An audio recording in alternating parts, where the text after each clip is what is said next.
What about this notion of fake news?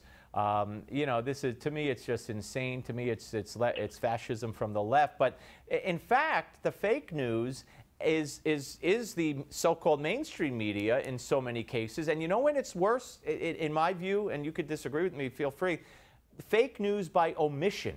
It's what they don't talk about, what they leave out, as we just discussed with the chipping away at the freedom of the press under Obama. It's when they don't bring up issues or shy away from them or outright say, oh, no, we don't talk about that here. That's the biggest sin of fake news, the sin of omission. Well, I call it the soft censorship that we engage in ourselves by leaving out stories or allowing ourselves to be, stopped from presenting certain stories. And yes, I agree with that. But I take a step back. I mean, this is covered in my book, The Smear. I had to stuff this in at the last minute. But before about September 13th, if you search the news, you won't find many or any mentions of fake news. But as soon as there was, in my view, a propaganda campaign to put this on the plate of the American public, the news media and politicians, including President Obama, went hog wild with the term, and it started making headlines every day. It wasn't a new invention.